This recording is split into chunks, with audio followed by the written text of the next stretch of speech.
Vitamin D का नाम क्या है? कैल्सिफिरोल, कोली कैल्सिफिरोल और sunshine vitamin,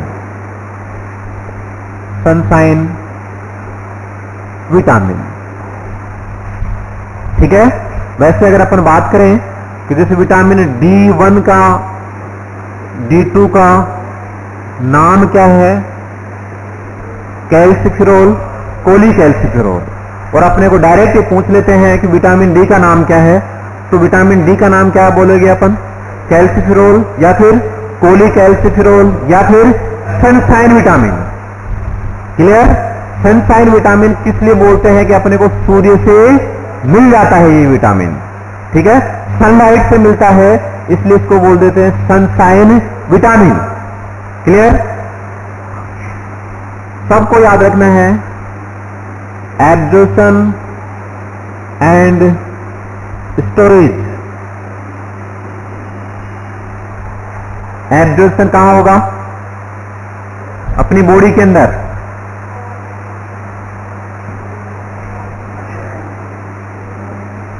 skin and intestine के अंदर। ठीक है, इंटेस्टाइन में एब्जॉर्प्शन होगा। और स्टोर कहां होगा?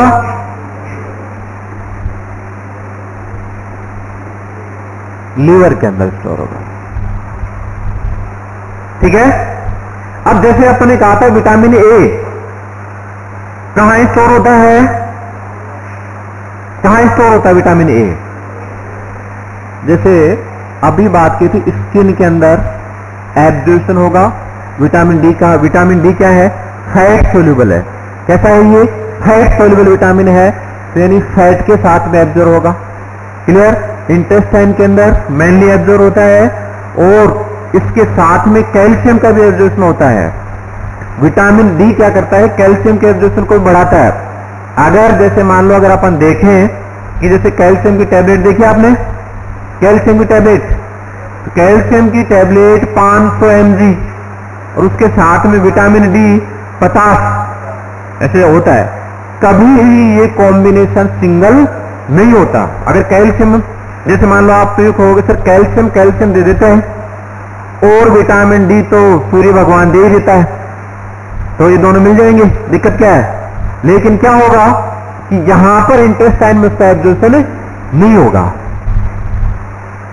इंटेस्टाइन में कैल्शियम का एब्जॉर्प्शन नहीं होगा अगर विटामिन डी नहीं है तो। विटामिन डी लिया आपने और डी लेने के बाद में स्टोर कहां होता है? वो आपको बताना है कहां होता है? लीवर के अंदर। मुकेश बंद कर दो, कॉपी को बंद कर दो। जैसे अभी आपने बात किया कि विटामिन ए, ठीक है, कहां स्टोर हुआ? लीवर में। ज्यादा ले लिया आपने तो कहां स्टोर होगा? वो फेस पे। कहां से होगा? फेस के ऊपर। ऐसे ही विटामिन डी आपने लिया, कहां एब्जॉर्ब होगा? लीवर पे। ज्यादा ले लिया कहां? अभी बात की कि जैसे लीवर पे स्टोर हो गया और ज्यादा ले लिया आपने, और ज्यादा ले लिया तो क्या होगा? ज्यादा की जरूरत नहीं होती। ठीक है, ज्यादा की जरूरत नहीं होती। जैसे मान लो कि अपन है, सर्दियों का टाइम है तो धूप में जाके बैठते हैं। किस लिए बैठते हैं? विटामिन डी लेने के लिए। अब गर्मियों में क्या है, खूब विटामिन डी मिलता है तो वहां जाके बैठ जाओ धूप में, तो क्यों नहीं बैठते? क्योंकि उस दौरान इतनी ज्यादा मात्रा के अंदर जो विटामिन डी चाहिए वो अंदर ही आ जाता है। जो अपन छाया में बैठे रहते हैं वहां तक पहुंच जाता है। अगर आप ज्यादा मात्रा में विटामिन डी लोगे तो नोजिया, वोमिटिंग, डिहाइड्रेशन हो जाएगा। तो ज्यादा नहीं चाहिए अपने को। कितना चाहिए? कितना चाहिए? सबकी अलग अलग डोज होती है, लेकिन नॉर्मल जो जितनी चाहिए होती है अपने को अवेलेबल हो जाती है। लेकिन यदि आपको कैल्शियम की डेफिशिएंसी है तो विटामिन डी की आपको टैबलेट फॉर्म लेनी होगी। Tablet form. टैबलेट आती है विटामिन डी की, कैसी होती है वो देखो। अब अपन बताएंगे कि रिच सोर्स किस में होता है, गुड किस में होता है, किस तरीके से लेंगे। एब्जॉर्प्शन एंड स्टोरेज आ गया समझ में। अब बताओ function, function of vitamin D क्या फंक्शन है? Absorption of calcium and phosphorus in intestine, increase करता है किसको? कैल्शियम के और फास्फोरस के एब्जॉर्प्शन को। कहां पर? इंटेस्टाइन के अंदर। पहला काम। दूसरा काम, bone promoting calcification, bone promoting calcification. हड्डी टूट गई, हड्डी टूट गई तो हड्डी जुड़ जाती है, प्लास्टर कर देते हैं, जुड़ जाती है, लेकिन साथ में क्या देते हैं? कैल्शियम देते हैं। और कैल्शियम के साथ में अभी बात की थी, क्या होता है? Vitamin D. तो विटामिन डी क्या करेगा कि बोन प्रमोटिंग कैल्सिफिकेशन, जहां से वो ब्रेकेज हुआ है हड्डी, वहां पर क्या करेगा? कैल्शियम को प्रमोट करेगा, वहां भेजेगा विटामिन डी कैल्शियम को। एब्जॉर्प्शन कहां हुआ? इंटेस्टाइन के अंदर। इंटेस्टाइन के अंदर एब्जॉर्प्शन होगा कैल्शियम का और फास्फोरस के, दोनों के एब्जॉर्प्शन में भी हेल्प करेगा, उसके एब्जॉर्प्शन को बढ़ाता है।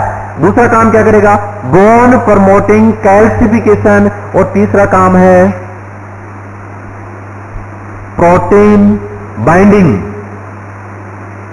कैल्शियम। ठीक है, यानी कि ये बोल सकते हैं कैल्शियम बाइंडिंग प्रोटीन।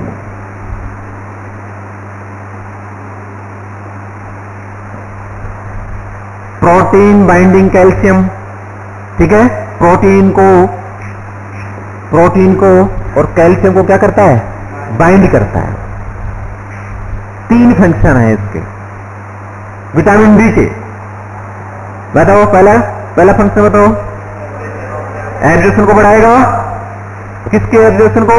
कैल्शियम और फास्फोरस के एब्जॉर्प्शन को इंटेस्टाइन में बढ़ाता है। दूसरा काम बोन प्रमोटिंग कैल्सिफिकेशन। और तीसरा काम calcium binding protein.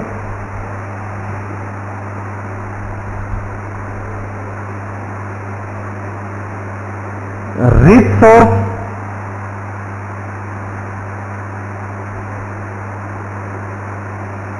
Good source, तीनों क्वेश्चन आए हुए हैं। Poor source of vitamin D. बताओ rich source of vitamin D बताओ। रिच सोर्स विटामिन डी किसमें सबसे ज्यादा मात्रा में मिलेगा? सनलाइट नहीं, फिश लीवर ऑयल। सनलाइट है गुड सोर्स और पुअर सोर्स क्या है? मिल्क। तीनों क्वेश्चंस एग्जाम में बहुत बार पूछे हुए हैं। जैसे एग्जाम में क्वेश्चन ऐसे आता है, क्वेश्चन आया rich source of vitamin D. Vitamin D का रिच सोर्स क्या है? पहला ही क्या मिलेगा? सनलाइट, जो सबको अच्छी लगती है कि हाँ बहुत अच्छे से मिलती है। दूसरा है milk, butter, fish liver oil. तीन क्वेश्चंस तीनों एग्जामों में आए हुए हैं। ठीक है, देखो इधर ध्यान से। ये क्वेश्चंस ऐसे हैं कि इनको हमेशा परमानेंट मेमोरी में फिक्स रखना है, हिलना नहीं चाहिए, बार बार रिपीट भी नहीं होना चाहिए। आपसे पूछा जाए कि rich source of vitamin A, rich source of vitamin A, rich source of vitamin A अपन पढ़ा था। क्या बताया था? ए के अंदर cod liver oil, fish liver oil, liver oil, और लीफी वेजिटेबल्स, रिच सोर्स से। Same thing rich source of vitamin D. Rich source क्या होता है? Fish liver oil. Good source क्या होता है? सनलाइट। और पुअर सोर्स क्या होता है? मिल्क। तो यानी कि जैसे एग्जाम्पल क्वेश्चन देखो, 3 क्वेश्चन आए हुए हैं इसके अंदर। Rich source of vitamin D, sunlight, milk, butter, fish liver oil. तो क्या जाएगा? गलती कहां होती है? यही हो जाती है। Rich source of vitamin D, vitamin D का नाम आते ही सूर्य भगवान याद आ जाता है और तुरंत अपन यही टिक कर देते हैं। लेकिन सूर्य भगवान कहां आता है?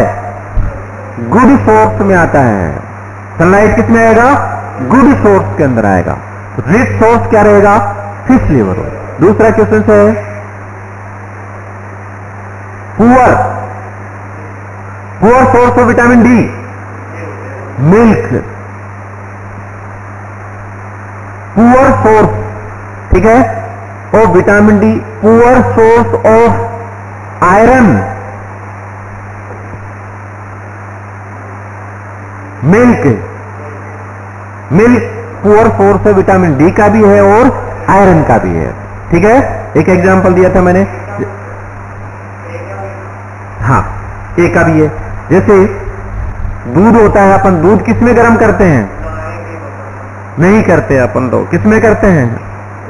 स्टील के बर्तन में गर्म करते हैं। करते कि नहीं करते? किसी हम तो करते नहीं, सीधा कत्था पी जाते हैं। किस में गर्म करते हैं? स्टील के अंदर। स्टील भी आजकल नए नए तरीके का, नॉन स्टिक हो गया, इस तरीके का हो गया। दूध किस में गर्म करना चाहिए? लोहे की कढ़ाई में करना चाहिए, लेकिन नहीं करते। क्यों नहीं करते? भारी होता है, गैस भी ज्यादा जलती है, धोने में भी दिक्कत आती है, बहुत सारे। लेकिन किस में करना चाहिए? लोहे में। क्यों करना चाहिए? क्योंकि आयरन इसमें होता ही नहीं है मिल्क में, तो इसलिए आयरन की कढ़ाई के अंदर इसको क्या करना चाहिए? गर्म करना चाहिए। वो अलग बात है, नहीं करते। ठीक है, अब देखो, रिच सोर्स हो गया good source, good source of vitamin D, good source of vitamin D. तो क्या आएगा? सनलाइट। याद रहेगा, बहुत इंपॉर्टेंट क्वेश्चन है ये। क्वेश्चन से यहां से बनते हैं इसके अंदर। ठीक है, सबका रिच और गुड नहीं पूछेंगे, कई तो क्या होते हैं बराबर हो जाएंगे, आगे जाकर के बहुत सारे विटामिन बताए हैं, सारे जाकर के सारे मिक्स हो जाएंगे, खिचड़ी बन जाएगी एंड में जाकर के। सबको याद रखना पॉसिबल नहीं है, लेकिन जो इंपॉर्टेंट है वो टिप्स होनी चाहिए। विटामिन ए हुआ, डी हुआ, ये टिप्स होनी चाहिए। याद रहेगा, rich source, fish liver oil, good source, sunlight, poor source, milk. अगर अपन बात करें प्रेग्नेंट मदर को 400 IU चाहिए और नहीं है तो कितनी चाहिए? 200 IU। ये डोज सब विटामिन की एक साथ दूंगा, इसे डोज को रहने दो। Absorption, function, source, rich source, good source, poor source और effect of deficiency. Effect of deficiency, vitamin D की डेफिशिएंसी से क्या क्या होता है बताओ भाई? रिकेट्स। ठीक है, रिकेट्स के अंदर क्या हो जाती है? बोन्स वगैरह वीक हो जाती हैं, टेढ़ी मेढ़ी हो जाती हैं, रेडियो सल्ना वगैरह, फीमर वगैरह, ये सारी की सारी क्या हो जाती हैं? टेढ़ी हो जाती हैं। ठीक है, और अगर अपन बात करें कि रिकेट्स के अंदर पिगोन टेस्ट क्या कई बार स्पेसिफिक दे देते हैं डिजीज के अंदर। जैसे आप MSN में पढ़ोगे डिजीज कंडीशंस के अंदर, तो रिकेट्स का एक स्पेसिफिक, एक क्लासिकल साइन होते हैं, एक दो अपन ध्यान में देंगे कि पिगोन टेस्ट किस में हो जाता है? किसमें? रिकेट्स के अंदर।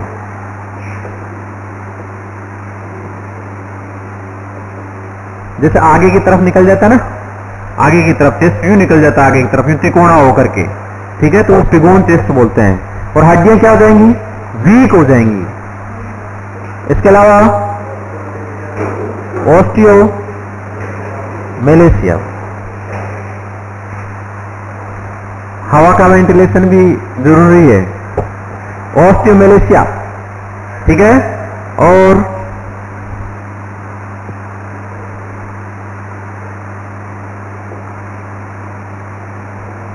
ऑस्टियोपोरोसिस, ऑस्टियोपोरोसिस, ऑस्टियोमेलेशिया के अंदर एक क्लासिकल साइन लें तो मिल्क मैन सिंड्रोम, ऑस्टियोमेलेशिया। याद रखने का तरीका है, देखो ऑस्टियोमेलेशिया, मेलेशिया से ले लो। ऑस्टियोपोरोसिस मतलब पोरस हो जाती है, हड्डियां वीक पड़ जाती है, पोरस खोखली हो गई। ऑस्टियोमेलेशिया, मिल्क मैन सिंड्रोम, याद रहेगा। ऑस्टियोमेलेशिया के अंदर milk man syndrome, milk man syndrome होता है pseudo fracture line.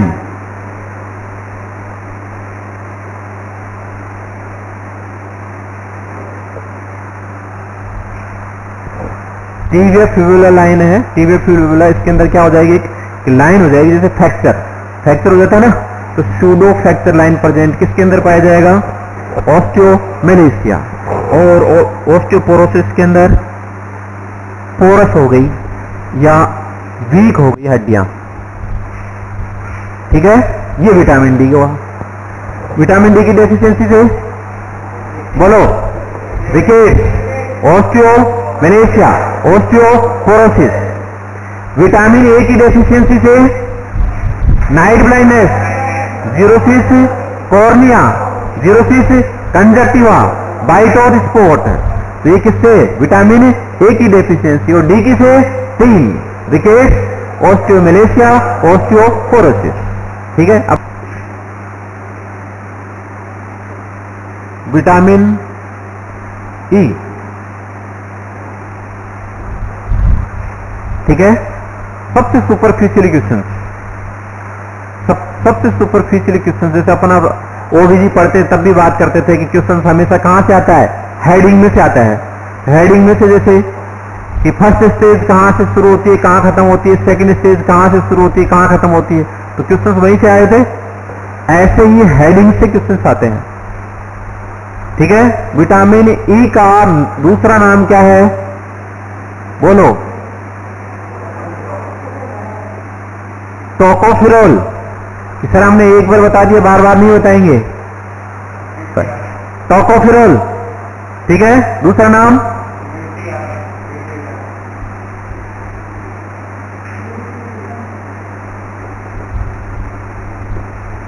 Beauty vitamin, ठीक है। इसको ब्यूटी विटामिन के नाम से भी जानते हैं। और स्टेरिलिटी, ठीक है।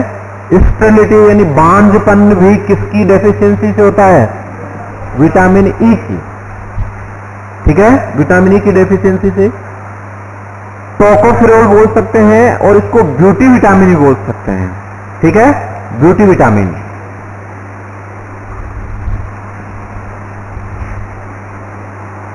एब्जॉर्प्शन कहां होगा भाई,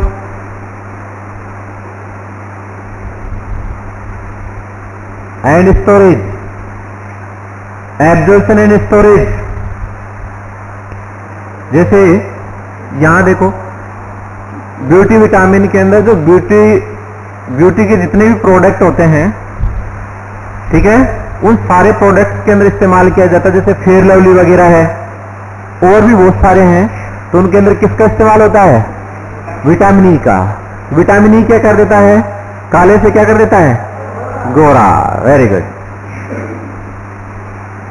कई फेस मास्क वगैरह होते हैं, फेस वगैरह, फेस वॉश वगैरह, मास्क क्या तो उनके अंदर भी किसका इस्तेमाल होता है, विटामिन ई का इस्तेमाल होता है। एब्जॉर्प्शन की बात करें अपन, एब्जॉर्प्शन कहां होगा, फैट के साथ में,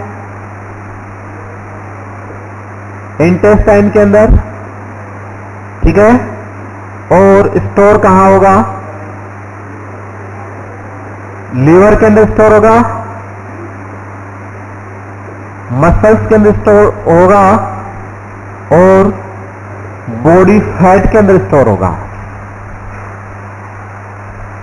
ठीक है, जैसे अपन जो भी जितने भी डाइट लेते हैं, तो जितने भी विटामिन मिनरल्स वगैरह कार्बोहाइड्रेट फैट्स वगैरह होते हैं, उनका एब्जॉर्प्शन कहां होगा? इंटेस्टाइन के अंदर। इंटेस्टाइन में एब्जॉर्प्शन होगा, एब्जॉर्प्शन होने के बाद में स्टोरेज कहां होगा जाकर के? मेनली मैक्सिमम कहां होगा? विटामिन और मिनरल्स मेनली। ऐसा नहीं कि फैट भी वहां ही चला गया, कार्बोहाइड्रेट भी वहां ही चलेगा, वो लीवर बढ़ता हुआ बाहर आ गया, ऐसे नहीं। विटामिन और मिनरल्स मेनली कहां जाके स्टोर होते हैं? लीवर के अंदर।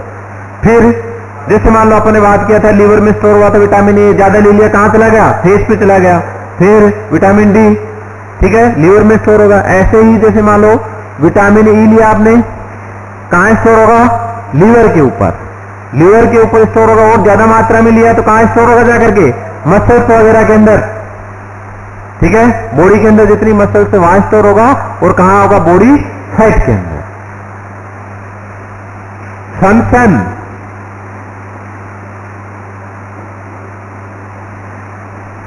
Vitamin E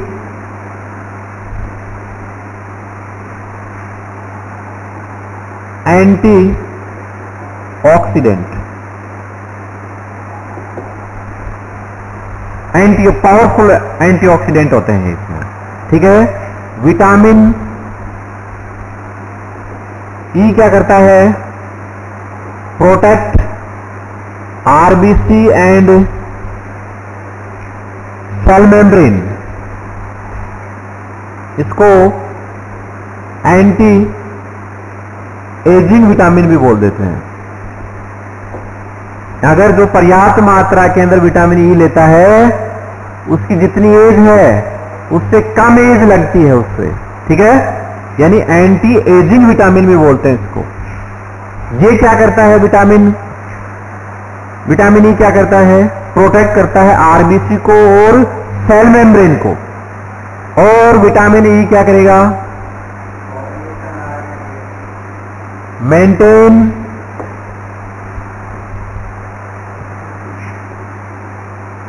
reproductive organ and nervous system. ठीक है, जैसे मान लो अगर अपन बात करें, रिप्रोडक्टिव ऑर्गन्स होते हैं, उनको मेंटेन करेंगे। स्टेरिलिटी विटामिन बोला है इसको। अगर इसकी डेफिशिएंसी होगी तो रिप्रोडक्टिव ऑर्गन क्या है? प्रॉपर वर्क नहीं करेंगे, तो स्टेरिलिटी की कंडीशन आ जाएगी। और नर्वस सिस्टम को मेंटेन करते हैं, ये ब्रेन वगैरह को भी मेंटेन करेगा। ठीक है, पावरफुल क्या होते हैं? ये एंटीऑक्सीडेंट होते हैं। Powerful oxidant. विटामिन ई क्या करता है? प्रोटेक्ट करता है किस चीज को? आरबीसी को और सेल मेम्ब्रेन को। तो आरबीसी को, सेल मेम्ब्रेन को प्रोटेक्ट करता है। या फिर अपन यूं बोल सकते हैं कि रेड बोन मेरो में आरबीसी के प्रोडक्शन को बढ़ा देता है। आरबीसी का प्रोडक्शन बढ़ेगा।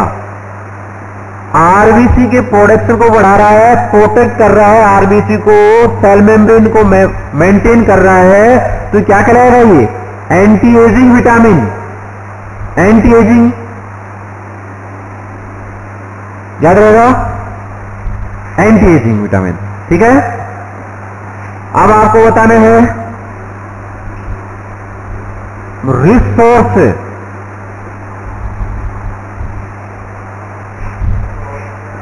बताओ, गुड सोर्स और पुअर सोर्स, कोई भी भाई बताओ।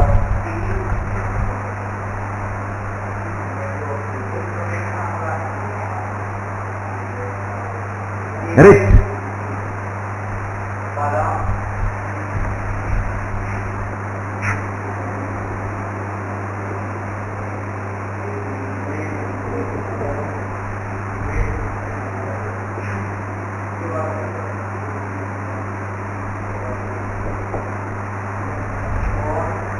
वीट जर्म ऑयल या कॉर्न जर्म ऑयल,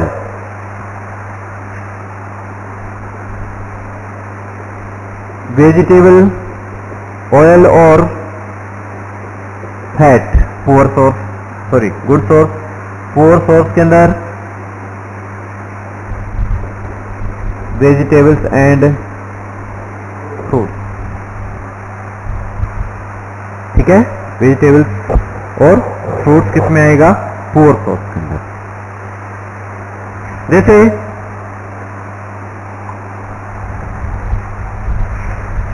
अब जैसे सबसे कॉमन डाइट बताओ, सबसे कॉमन डाइट जिसमें विटामिन ई पाया जाता है, जो आप डाइट में लेते हो, आपकी डाइट बताओ।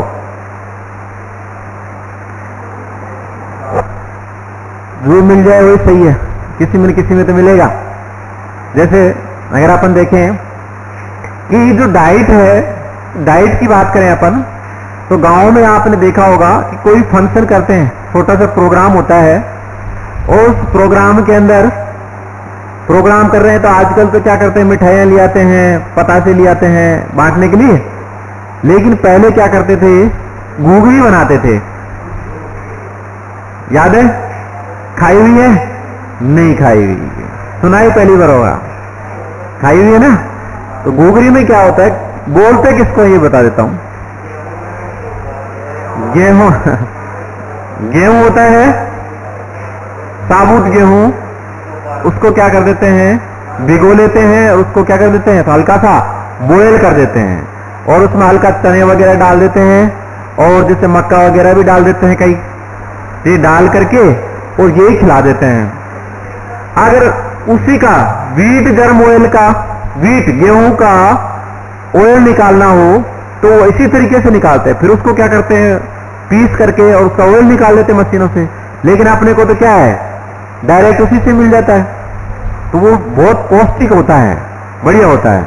लेकिन वो अलग बात है कि हम खाते नहीं है, ठीक है। व्हीट जर्म ऑयल या फिर कॉर्न जर्म ऑयल, ये तो रिच हो गया इसका सोर्स, ठीक है। गुड सोर्स के अंदर बोल सकते हैं अपन वेजिटेबल्स ऑयल, इन्हीं का वेजिटेबल्स, जैसे मान लो सोयाबीन है, सोयाबीन का तेल लेते कि नहीं लेते खाना बनाने में, उसके अंदर क्या पाया जाता है, विटामिन ई पाया जाता है। या फिर वेजिटेबल्स फ्रूट्स वगैरह के अंदर भी क्या पाया जाएगा, विटामिन ई। विटामिन ई के ये पुअर सोर्स हैं, देख लो। बढ़िया सोर्स कौन कौन से हैं, अच्छे सोर्स, व्हीट जर्म ऑयल या कॉर्न जर्म ऑयल, याद रहेगा, vitamin E, wheat germ oil और कॉर्न जर्म ऑयल, ठीक है। अब जैसे सबसे अच्छी डाइट में आते हैं, ये लेते नहीं है वो अलग बात है, उनको खाएंगे, ठीक है। अब जैसे मान लो एक तो फेस पे लगाएंगे, एक तो विटामिन ई को लगाएंगे, एक विटामिन ई को खा रहे हैं, तो बढ़िया कौन सा है, खाने वाला। तो चबाएंगे तो चेहरे की एक्सरसाइज ही होगी, तो वैसे ही ब्यूटी हो जाएगा, ब्यूटी विटामिन है, ठीक है। तो यानी कि व्हीट जर्म ऑयल, गेहूं या फिर मक्का भिगो करके उसका ऑयल, दोनों का ऑयल क्या है, रिच सोर्स है विटामिन ई का। गुड सोर्स क्या है, वेजिटेबल्स ऑयल्स और फैट वगैरह, और पुअर सोर्स क्या है, वेजिटेबल्स और फ्रूट्स वगैरह। इफेक्ट ऑफ डेफिशिएंसी आपको बताना है, सामने लिखा हुआ है।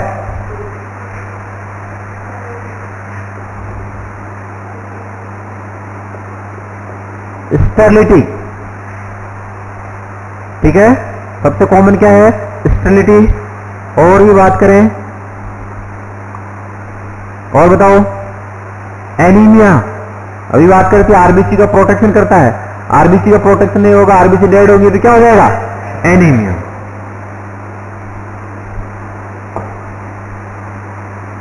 ठीक है। स्किन वगैरह भी बात करें, नर्वस सिस्टम की भी बात करें तो क्या हो जाएंगे, वीक हो जाते हैं। मसल्स वगैरह भी क्या हो जाएंगी, वीक हो जाएंगी, क्योंकि बॉडी फैट के अंदर, मसल्स वगैरह के अंदर, इसके अंदर भी पाया जाता है, ठीक है। तो इसका भी इफेक्ट पड़ेगा, सेल मेम्ब्रेन्स वगैरह क्या हो जाएंगी, वीक हो जाएंगी। तो यानी एज से पहले भी क्या हो जाएगा, बूढ़ा हो जाएगा इंसान, ठीक है। एंटी एजिंग बोला है अपन ने, अगर ये प्रॉपर डाइट में ये नहीं होगा तो क्या हो जाएगा, वीक हो जाएगी, मसल्स वगैरह, वीक मसल्स एंड नर्व वगैरह। याद रहेगा? हार्ड है क्या? बताओ, बिना देखे बताओ। विटामिन ई का नाम क्या है? टोकोफेरोल। दूसरा नाम ब्यूटी विटामिन। और क्या बोल सकते हैं इसकी इफेक्ट से क्या होगा? स्टेरिलिटी। एब्जॉर्प्शन कहां होगा? इंटेस्टाइन में। रिस्टोर कहां होगा? लीवर के अंदर, मसल्स के अंदर और बॉडी फैट के अंदर। फंक्शन क्या है? Anti ageing, antioxidant. ठीक है। और विटामिन के नाम बताओ।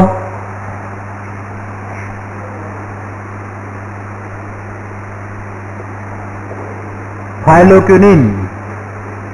हम एक बार ही नाम बताते हैं सर, बार बार नहीं बताते। नाम क्या है इसका? थायोलोक्यूनिन। ठीक है। इसको अपन दूसरा नाम और है इसका, याद करो, देखिए कोई बताया हो तो। दूसरा नाम बताओ इसका। थायोलोक्यूनिन का दूसरा नाम है ब्लड क्लॉटिंग। ब्लड क्लॉटिंग के अंदर कौन सा विटामिन हेल्प करता है? विटामिन के। Clear? Absorption in store, intestine के अंदर बाइल के साथ में एब्जॉर्ब होगा और स्टोर कहां होगा? लीवर।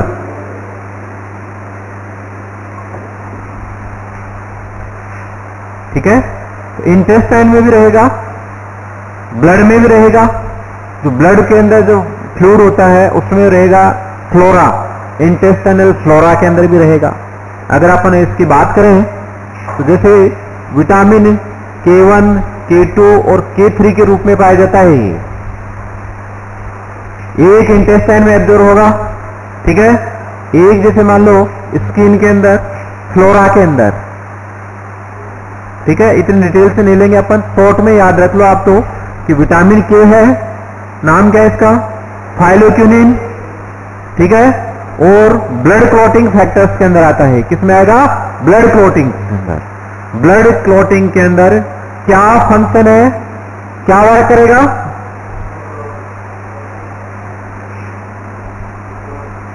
कन्वर्ट करता है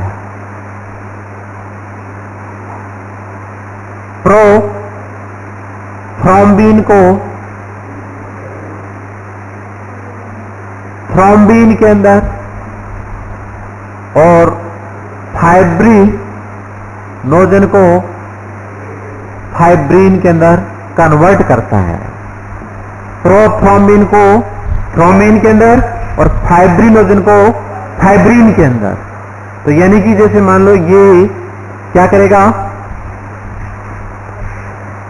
कन्वर्ट कर रहा है थ्रोम्बिन ब्लड क्लॉटिंग के लिए, फाइब्रिनोजन फाइब्रिन के अंदर एक जाल बनाता है। ये जैसे ब्लड जैसे कट गया, लग गया, लगने के बाद में स्टार्टिंग ब्लीडिंग होगी, लेकिन थोड़ी देर बाद में क्या हो जाएगा? क्लॉट बन जाएगा। क्यों क्लॉट बन जाता है?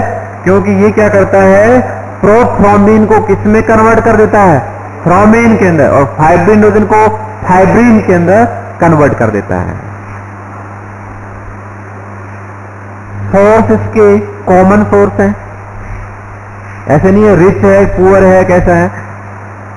जैसे लीफी वेजिटेबल्स के अंदर, लीफी वेजिटेबल्स के अंदर भी बात करें तो किसके अंदर? स्पिनच वगैरह के अंदर, पालक वगैरह। ठीक है। और भी अदर वेजिटेबल्स वगैरह हैं, फ्रूट्स वगैरह हैं, गुआवा, बनाना, एप्पल। तो यानी अपन बोल सकते हैं लीफी वेजिटेबल्स, स्पिनच वगैरह और ETC और फ्रूट्स वगैरह के अंदर विटामिन के। ठीक है। बनाना,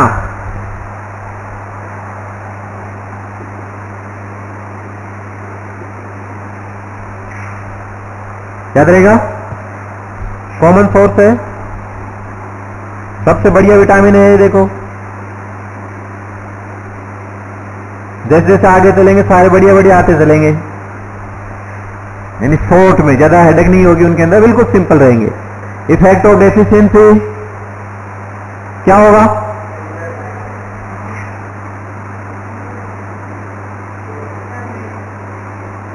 हेमरेज, यानी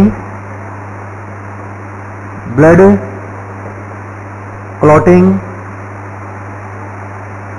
नहीं होगा, और ब्लड क्लॉटिंग नहीं होगा तो ब्लीडिंग क्या रहेगी? कंटिन्यू रहेगी, हेमरेज की कंडीशन से बन जाएगी। क्लियर? एक ही बात याद रखना है आपको, विटामिन के का नाम क्या है? थाइलोकिनिन, और किस में काम आता है ये? ब्लड क्लॉटिंग के अंदर। क्लियर? ब्लड क्लॉटिंग में काम आता है। क्या काम करता है? प्रोथ्रोम्बिन को थ्रोम्बिन में, फाइब्रिनोजन को फाइब्रिन में कन्वर्ट कर देता है। और सोर्स की बात करें, डाइट की बात करें तो ये इनमें ये पाया जाएगा। और इफेक्ट ऑफ डेफिशिएंसी से क्या आ जाएगा? ब्लीडिंग ज्यादा रहेगी या हेमरेज की कंडीशन रहेगी। ठीक है?